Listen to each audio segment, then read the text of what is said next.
Welcome to Rik Educare Academy. आज का जो हमारा वीडियो है बहुत ही इम्पोर्टेंट वीडियो है। वो क्या है, आज हम लोग प्रूफ करने वाले हैं R इक्वल्स टू 2F। ठीक है, यानी radius of curvature equals to 2 into focal length. ठीक है, यानी आपका क्वेश्चन इस तरीके से इसका क्वेश्चन आ सकता है, prove that R equals to 2F in case of concave mirror. ज्यादातर कॉनकेव मिरर के ऊपर ही इस तरह का क्वेश्चन आता है एग्जाम में, और ये बहुत इंपॉर्टेंट है फिजिकल साइंस का, खास तौर पे जो माध्यमिक स्टूडेंट है क्लास 10 के West Bengal board of secondary education का। R इक्वल्स टू 2F इस तरीके से भी क्वेश्चन आ सकता है, या क्वेश्चन ऐसे भी आ सकता है, find the relation between radius of curvature and focal length of concave mirror. क्या आएगा? ऑफ कॉनकेव मिरर, या सिर्फ स्फेरिकल मिरर, इसलिए मैंने इसको पूरा नहीं लिखा। क्या आएगा question? Find the relation between radius of curvature and focal length of concave mirror, या prove that R equals to 2F। Question अलग अलग तरीके से बदल के दिया जा सकता है, बस आपको सिर्फ समझ करके रखना है, और हमें ये प्रूव करना है R इक्वल्स टू 2F यहाँ पर। ठीक है, इन केस ऑफ कॉनकेव मिरर। चलिए हम लोग स्टार्ट करते हैं। सबसे पहले आप लोग क्या कीजिएगा, डायग्राम बना लीजिएगा इस तरीके से। ठीक है, कंपास का इस्तेमाल कीजिए, कंपास से ये पार्ट बना लीजिएगा। उसके बाद ये आप स्केल से लाइन ड्रॉ कर लीजिएगा, और ये एक रे है। ठीक है, आप लोग ऑलरेडी कॉनकेव मिरर के बारे में जानते हैं, और कॉनकेव मिरर का इमेज कैसे फॉर्मेशन होता है वो आप ऑलरेडी पढ़ चुके हैं। मैं इसको प्रूव करने जा रहा हूँ R इक्वल्स टू 2F कैसे होगा, ये बहुत इंपॉर्टेंट है। और इस बार जो माध्यमिक के बच्चे जो एग्जाम देंगे, अगर ये क्वेश्चन नहीं आया तो बहुत इंपॉर्टेंट है, और अगर आ गया तो फिर इसके बाद वाले ईयर में आएगा। इसी तरीके से ये चलता रहेगा। ठीक है, चलिए इसको हमें प्रूफ करना है। कैसे? सबसे पहले तो आप डायग्राम बना लीजिएगा हमारा वीडियो देख करके। इस तरीके से ये मिरर बनेगा, कॉनकेव मिरर है। ठीक है, कॉनकेव मिरर है, और इसको हम लोग क्या कहते हैं? प्रिंसिपल एक्सिस कहते हैं। ठीक है, और ये एक रे है। जब ये रे जो है यहाँ से आने के बाद, यहाँ टकराने के बाद जब इसका रिफ्लेक्शन होगा तो ये इस तरीके से क्या होगा, जब प्रिंसिपल एक्सिस के पैरेलल कोई रे जाता है तो आप लोगों को पता है ये फोकस से होकर के पास कर जाता है आफ्टर रिफ्लेक्शन। ठीक है, सबसे पहले हम लोग क्या करेंगे, डायग्राम को एक्सप्लेन करेंगे। देखिए मैंने यहाँ क्या लिखा, इन all cases of image formation bye spherical mirror. ठीक है, आप यहाँ पर लिखिएगा, अगर कॉनकेव मिरर कहेगा तो कॉनकेव मिरर लिखिएगा, अगर कॉन्वेक्स मिरर कहेगा तो कॉन्वेक्स मिरर। लेकिन कॉनकेव मिरर पर ही क्वेश्चन आता है, इसीलिए मैं कॉनकेव मिरर से रिलेटेड ये डायग्राम मैंने बनाया, और कॉनकेव मिरर से रिलेटेड मैं प्रूफ करके आप लोगों को अभी दिखाने वाला हूँ। ठीक है, देखिए यहाँ पर एक आप कॉनकेव मिरर बना दीजिएगा। यहाँ पर लिखा हुआ इन all cases of image formation bye spherical mirror, मतलब यहाँ पर स्फेरिकल मिरर कहने का मतलब ये हो गया, ये कॉनकेव मिरर में भी हो जाएगा और ये कॉन्वेक्स मिरर में भी। लेकिन यहाँ पर लिखिएगा in all cases of image, ये लिख दीजिएगा by spherical mirror we assume that aperture. Aperture किसको कहते हैं? जिस पोर्शन में आपका रिफ्लेक्शन ऑफ लाइट होता है। ठीक है, आप देखिएगा सिंपल अगर मिरर आप उठाइएगा, सिंपल मिरर में देखिएगा, छोटा सा मिरर जो मार्केट में मिलता है, उस मिरर को देखिएगा तो एक तरफ आपका कलर किया हुआ रहता है, कोटेड रहता है, आपका सिल्वर कलर होता है, yellow colour, different different types का कलर किया हुआ रहता है। और एक तरफ क्या होता है, जो सरफेस के ऊपर हम लोग अपने फेस को देखते हैं, उस सरफेस को हम लोग क्या कहते हैं, उस तरफ का पोर्शन को हम लोग क्या कहते हैं? अपर्चर कहते हैं। ठीक है, वी एज्यूम दैट अपर्चर यानी opening of the mirror is small compare to its radius of curvature. हमेशा जब भी अगर हम लोग इसको प्रूव करेंगे, अगर हम कॉनकेव मिरर या कॉन्वेक्स मिरर बनाएंगे, ये जो देख रहे हैं ना, ये जो पोर्शन रहेगा, अच्छा इसको हम लोग क्या कहते हैं? रेडियस कहते हैं। इसको हम लोग सेंटर ऑफ कर्वेचर कहते हैं। सी के माने क्या हुआ? Centre of curvature. Centre of curvature से लेकर के यहाँ इसको कहते हैं पोल। ठीक है, और सेंटर ऑफ कर्वेचर और पोल के बीच में जो जिस जिस पॉइंट से ये आपका रिफ्रैक्शन या रिफ्लेक्शन होता है लाइट का, यानी आप कोई लाइट यहाँ से आया, प्रिंसिपल एक्सिस के पैरेलल कोई रे ऑफ लाइट आया, और यहाँ इंसिडेंट होने के बाद यहाँ से क्या हो गया? ये रिफ्लेक्शन हो गया। तो जिस पॉइंट से पास करके गुजरेगा प्रिंसिपल एक्सिस का, उसको हम लोग क्या कहते हैं? फोकस कहते हैं। क्या कहते हैं उसे? हम लोग फोकस कहते हैं। तो देखिए फोकस से पास कर गया, एफ के माने फोकस हो गया, पी के माने पोल हो गया, और हमने यहाँ पर एक्स लिख दिया, यहाँ पर हमने एक्स डैश दे दिया, और रे ऑफ लाइट जो प्रिंसिपल एक्सिस के पैरेलल जा रहा है उसको हम एम और क्यू नाम दे दिए। अब देखिए यहाँ पर लिख रहा, तो यहाँ पर कहने का मतलब क्या है? ये जो मिरर जो बनेगा, ये रेडियस ऑफ कर्वेचर से हमेशा छोटा होगा। ठीक है, यहाँ पर फिर से मैं पढ़ रहा हूँ, in all cases of image formation by a spherical mirror we assume that, हम लोग हमेशा इस मान लेते हैं, वी एज्यूम दैट भी बोल सकते हैं, वी कंसीडर दैट भी बोल सकते हैं, we consider that the aperture यानी opening of the mirror is small compare to its radius of curvature, radius of curvature से ये जो क्या होगा, छोटा होगा। ठीक है, आगे हेंस लिहाजा the incident ray are paraxial, incident ray क्या बनेगा, जो ये इंसिडेंट, इसको हम लोग बोलते हैं, हम लोग इसको क्या बोलते हैं, रिफ्लेक्टेड रे बोलते हैं, है ना, और इसको क्या बोलते हैं हम लोग, इंसिडेंट रे बोलते हैं। ठीक है, तो इंसिडेंट रे जो होगा, ये जो इंसिडेंट रे होगा, इसके the incident ray are paraxial, paraxial rays, paraxial rays किसको कहते हैं, यहाँ पर देखिए लिखा हुआ, rays that are very close to the principal axis, ऐसा रे जो प्रिंसिपल एक्सिस के बहुत क्लोज हो, प्रिंसिपल एक्सिस के क्लोज में जो रे होगा, ये रे देख रहे ना, यहाँ से जो इंसिडेंट रे होगा ये प्रिंसिपल एक्सिस के क्या होगा, बहुत ही क्लोज रहेगा, जो प्रिंसिपल एक्सिस के क्लोज में बनेगा उस तरह का रे को हम लोग क्या बोलते हैं, पैरेक्सियल रे। ठीक है, दैट रेज, यहाँ पर that is rays that are very close to the principal axis and make a small angles with it, और इसके साथ एक छोटा एंगल बनाएगा, स्मॉल एंगल बनाएगा। ठीक है, अच्छा, ये तो पूरा एक एंगल था, ये एंगल बन रहा एंगल एम क्यू एन। ठीक है, एंगल एम क्यू एन, यहां पर हमने ये जो लाइन लिया, ये लाइन आपका जो है नॉर्मल है। ठीक है, हम लोग जानते हैं, फिर से मैं एक बार बता दे रहा हूं, एक्सप्लेन कर दे रहा हूं, क्योंकि आप लोगों को ताकि क्लियर हो जाए। अगर आप रिफ्लेक्शन ऑफ लाइट पढ़ते हैं तो एक रे ऑफ लाइट इस तरीके से आता है और इंसिडेंट होने के बाद इस तरीके से पास कर जाता है, तो यहाँ से बीच से जो हम लोग लाइन जो ड्रॉ करते हैं इसको हम लोग क्या कहते हैं, आप लोग पढ़े होंगे, नॉर्मल कहते हैं। तो हमने ये एक नॉर्मल ड्रॉ कर लिया। ठीक है, इसका नाम है नॉर्मल। ठीक है, अब देखिए यहाँ पर क्या है, यहाँ पर अगर कोई लाइन अगर पैरेलल होता है, अगर यहाँ पर हम एंगल, इस एंगल का नाम थीटा दे देते हैं, इस एंगल का नाम थीटा, जब ये एंगल थीटा होगा तो ये भी ऑटोमेटिक थीटा होगा, जब ये एंगल थीटा होगा तो ये भी एंगल क्या होगा, थीटा होगा, क्योंकि आप लोग जानते हैं कोई रे ऑफ लाइट अगर पैरेलल होता है, समझिए इसको, इसमें ज्योमेट्री का आपको कुछ रूल्स वगैरह मालूम होना चाहिए। रे ऑफ लाइट अगर कोई लाइन अगर पैरेलल होगा, अगर कोई इस तरीके से पास करे तो ये एंगल और ये एंगल हमेशा क्या होता है, इक्वल होता है, जो आप लोगों को मालूम है। तो अगर ये थीटा है तो ये भी क्या होगा, थीटा। आगे बढ़ते हैं, यहाँ पर क्या है, hence the incident ray are paraxial, मैंने कह दिया जो प्रिंसिपल एक्सिस के बहुत क्लोज बनेगा। देखिए यहाँ पर जो एंगल बन रहा है प्रिंसिपल एक्सिस के बहुत क्लोज है, इसीलिए इस रे को हम लोग क्या बोलते हैं, पैरेक्सियल रे बोलते हैं। और रे ऑफ लाइट, अब देखिए यहाँ पर क्या लिख रहा है, रे ऑफ लाइट एम क्यू। अब यहाँ से देखिए, यहाँ तो पहले मैंने डिस्क्राइब कर दिया कि स्फेरिकल मिरर जो बनेगा या कॉन्केव मिरर में रहेगा, यहाँ पर जो पैरेक्सियल रे क्या है और रेडियस ऑफ कर्वेचर से क्या करना है, इसको आपको ये जो मिरर को लेना है वो छोटा लेना है। ठीक है, आगे रे ऑफ लाइट एम क्यू, एक रे ऑफ लाइट है M Q travelling parallel to the principal axis, principal axis के पैरेलल जा रहा, और प्रिंसिपल एक्सिस का नाम क्या दिया हमने, x P x dash, x P x dash, यहाँ पर देखिए लिखा हुआ x P x dash, falls on a concave mirror, ये रे ऑफ लाइट जो है प्रिंसिपल एक्सिस के पैरेलल गया और क्या हुआ, कॉनकेव मिरर के ऊपर यहाँ पर फॉल्स हुआ, यहाँ पर आकर के टकराया। ठीक है, एंड गेट्स रिफ्लेक्टेड, और रिफ्लेक्टेड हो गया क्यू एन से, देखिए ये पास कर गया, यहाँ आकर के रे ऑफ लाइट टकराया और यहाँ से रिफ्लेक्ट होने के बाद इस तरफ से निकल गया, और जिस पॉइंट से पास करेगा उसको हम लोग फोकस करेंगे। यहाँ पर देखिए, यहाँ पर मैंने लिखा पी के माने क्या हुआ, pole of the mirror, P के माने pole of the mirror, F के माने फोकस, सी के माने centre of curvature, C Q के माने रेडियस, सी क्यू, है ना।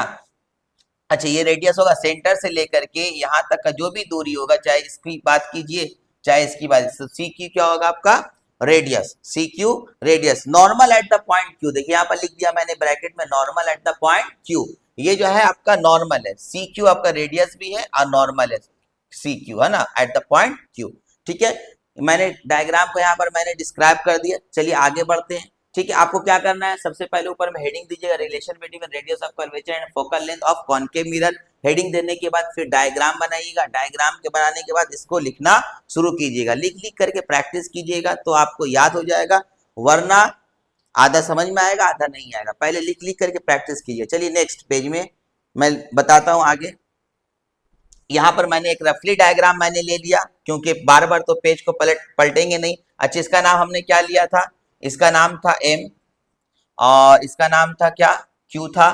ठीक है, और इसका नाम एन था, ये आपका रिफ्लेक्टेड रे है, और यहाँ पर हमने एक्स लिया और यहाँ पर हमने एक्स डैश लिया।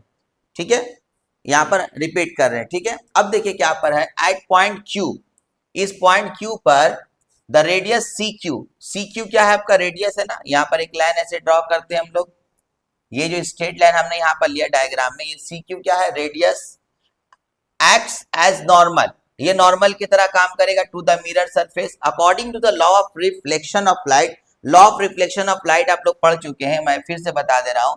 यहाँ पर एक रे ऑफ लाइट यहाँ पर इंसिडेंट हुआ और ये रिफ्लेक्टेड हो गया, तो ये नॉर्मल है, तो इसको हम लोग बोलते हैं एंगल ऑफ इंसिडेंस, इसको बोलते हैं एंगल ऑफ रिफ्लेक्शन। तो ये दोनों हमेशा क्या होता है, लॉज ऑफ रिफ्लेक्शन क्या कहता है, लॉज ऑफ रिफ्लेक्शन जो है ये एंगल ऑफ इंसिडेंस और एंगल ऑफ रिफ्लेक्शन दोनों आपस में क्या होता है, इक्वल होता है। यहाँ पर उसी चीज को लिखा जा रहा है, according to the law of reflection angle of incidence is equal to angle of reflection. That means यानी क्या हुआ, angle C, angle M Q C, sorry angle M Q C, M Q C मतलब ये angle, इसको हम लोग क्या बोले, थीटा बोले, angle M Q C is equal to angle C Q N, ये एंगल, ये दोनों एंगल हमेशा क्या होगा, इक्वल होगा, क्योंकि यहाँ पर मैंने दिखाया आप लोगों को, तो ये एंगल थीटा होगा, तो ये भी एंगल क्या होगा, थीटा। हम यहाँ पर देखिए, यहाँ पर क्या लिया हमने, मान लिया इसको थीटा मान लिया, क्या मान लिया हमने इसको, थीटा मान लिया, ठीक है।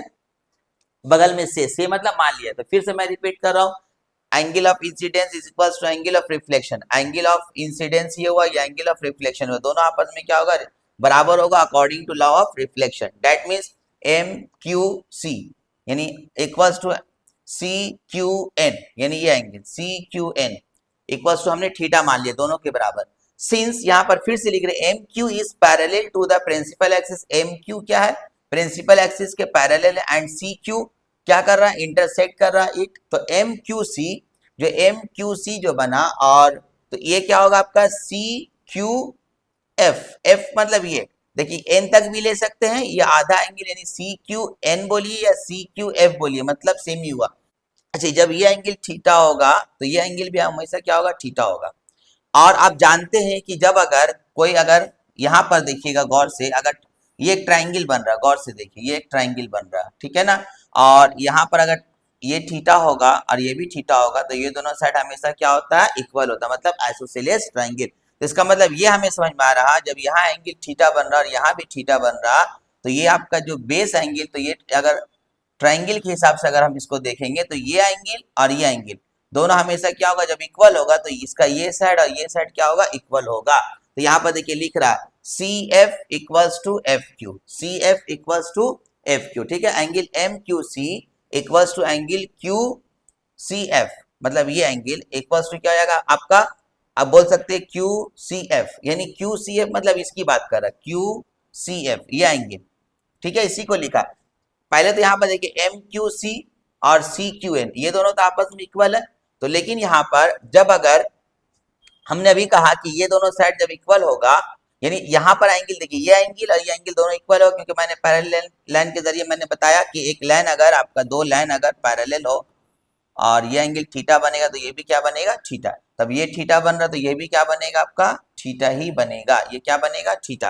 तो जब ये एंगल थीटा है, ये भी एंगल थीटा है, तो इसका मतलब ये साइड है, ये साइड इक्वल होगा। तो यहाँ पर इसी को लिख रहा है C F equals to F Q, C F equals to F Q, ठीक है, ये दोनों साइड इक्वल हो गया। अब यहाँ पर बोला as the rays are paraxial, ray two के पैरेक्सियल है, पैरेक्सियल का मतलब ये प्रिंसिपल एक्सिस के बहुत क्लोज में बन रहा, प्रिंसिपल एक्सिस के बहुत क्लोज है, ठीक है। तो इसी के लिए कह रहा है, तब जब आपका, तो इसका मतलब यहाँ पर लिखने का, सो एफ क्यू बराबर एफ पी, एफ क्यू यानी एफ क्यू कहां पर है, एफ क्यू बराबर एफ पी, मतलब ये वाला लाइन और ये वाला लाइन बराबर होगा, लगभग बराबर होगा, अप्रोक्सीमेट, नॉट एग्जैक्ट, अप्रोक्सीमेट। यहाँ देखिए अप्रोक्सीमेट का सिंबल दिया हुआ है, मतलब इस तरीके से, इस तरीके से अप्रोक्सीमेट यानी दोनों आपस में बराबर, क्योंकि रे क्या है, पैरेक्सियल है, यानी प्रिंसिपल एक्सिस के बहुत क्लोज बन रहा, तो ये साइड और ये साइड भी क्या होगा, बराबर होगा। तो यहाँ पर ये लिख रहा है एफ क्यू बराबर, यानी F Q approximate is equal to F P, F Q जो है एफ पी के बराबर, यहाँ पर अप्रोक्सीमेट का सिंबल दिया हुआ इक्वल करने, इक्वल टू फोकल लेंथ। और एफ पी क्या है, अच्छा यहाँ से लेके यहाँ तक का लेंथ को क्या बोलते हैं हम लोग, फोकल लेंथ बोलते हैं, ये आपको पता है, जिसको हम लोग एफ से डिनोट करते हैं। यहाँ से यहाँ तक का क्या कहलाएगा आपका, फोकल लेंथ होगा। नाउ अब देखिए सीपी, यहां से लेकर के यहां तक का क्या है, सीपी है, सीपी, अब देखिए यहाँ पर हम लिख दे रहे हैं Cp, इसी चीज को यहाँ पर लिखा Cp, Cp is equals to, colour मैं चेंज कर दे रहा हूं,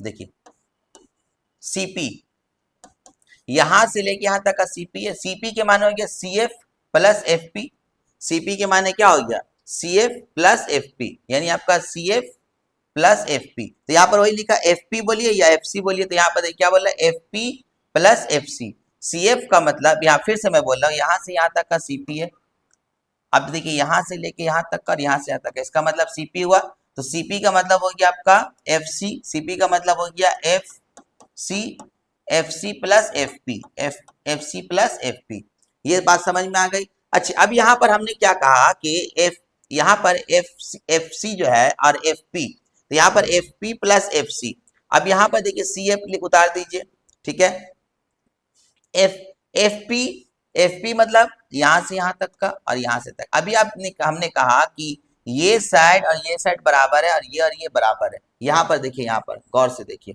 Cf बराबर Fq, और हम कह रहे हैं Fq जो है Fp के बराबर है, Fq जो है Fp के बराबर है, फिर से मैं कह रहा हूं, ध्यान दीजिए, एक बार मैं फिर से रिपीट कर दे रहा हूं ताकि आप लोगों को क्लियर हो जाए यहाँ पर, ताकि कंफ्यूजन ना हो जाए, इसको मैं फिर से एक बार लिख दे रहा हूँ सही से। यहाँ पर तो ये तो नॉर्मल है, आप लोगों को पता है ये नॉर्मल है ना, मैं रेड कलर ले लेता हूँ यहाँ पर, ये नॉर्मल है, ये एंगल को हम थीटा कह रहे हैं और ये भी एंगल थीटा है, तब ये भी एंगल थीटा होगा। अब देखिए जब ये एंगल थीटा है तो ये साइड और ये साइड तो इक्वल है, तो यहाँ पर हम लोग ने कह दिया CF बराबर FQ, और चूंकि रे जो है पैरेक्सियल है तो ये साइड और ये साइड भी इक्वल है, यहाँ पर देखिए FQ बराबर FP, तो मतलब ये और ये जब इक्वल है और ये इसके इक्वल है तो इसका मतलब ये दोनों भी आपस में क्या होगा, इक्वल होगा, ये दोनों आपस में क्या होगा, इक्वल होगा। तो हम लोग क्या करेंगे यहाँ पर, तो यहाँ पर देखिए Cp, यहां से यहां तक का Cp का मतलब क्या हुआ, Cp का मतलब हो गया आपका Fc प्लस Fp, ठीक है, तो Fc के मतलब Fc का मतलब क्या हो गया, ये Fp हो गया, तो Fc के जगह पे फिर हम लोग Fp लिख देंगे, तो Cp इक्वल्स टू, तो Fp मिलके क्या हो जाएगा आपका, ये Fp तो है, तो Fp मिलके 2Fp हो जाएगा, क्या हो जाएगा 2Fp, तो 2Fp मतलब 2Fp, ठीक है, तो Cp का मतलब क्या हो गया, Cp का मतलब तो यहाँ से यहाँ तक का तो क्या हो गया, यहाँ से यहाँ तक का रेडियस होता है, Cp का मतलब रेडियस इसी को बोलते हैं ना, यहाँ से यहाँ तक का रेडियस होता है, तो रेडियस ऑफ कर्वेचर बोलिए रेडियस, तो Cp का मतलब क्या हो गया, यहाँ पर Cp का मतलब हो गया R2, और Fp का मतलब यहाँ से यहाँ तक हमने कहा था फोकस बोलते हैं इसको, इस लेंथ को हम लोग क्या बोलते हैं, फोकस, यानी फोकल लेंथ, सॉरी फोकस तो इस पॉइंट को बोलते हैं, यहाँ से यहाँ तक का लेंथ को हम लोग क्या कहते हैं, फोकल लेंथ, तो R इक्वल्स टू क्या हो गया 2F, ये हो गया हमारा प्रूफ्ड, लास्ट में लिख दीजिएगा प्रूफ्ड, ठीक है। थोड़ा सा इसको प्रैक्टिस करना पड़ेगा, जैसे आप लोग मैथ्स प्रैक्टिस करते हैं, मैथमेटिक्स को प्रैक्टिस करते हैं, उसी तरीके से इसको पार्ट पार्ट करके प्रैक्टिस करना, और डायग्राम सिर्फ एक बार बनाइएगा, क्योंकि उस पेज में डायग्राम बना हुआ तो बार बार पेज पलटना पड़ता है, मैंने यहाँ पर एक रफ डायग्राम फिर से ले लिया ताकि मैं बार बार हर चीज को यहाँ पर दिखा सकूं, ठीक है, इसको मैथ्स की तरह प्रैक्टिस कर लीजिएगा, और ये बहुत इंपॉर्टेंट है, इसके बाद और भी इंपॉर्टेंट क्वेश्चंस को मैं सॉल्व कर दूंगा ताकि आप लोगों को फिजिकल साइंस आसान लगे, तो हमारे चैनल से आप लोग जुड़े रहिए, हमारे चैनल को लाइक कीजिए, शेयर कीजिए, अगर आप नए हैं तो सब्सक्राइब कर लीजिए। चलिए हम लोग नेक्स्ट वीडियो में मिलते हैं, बाय, अल्लाह हाफिज।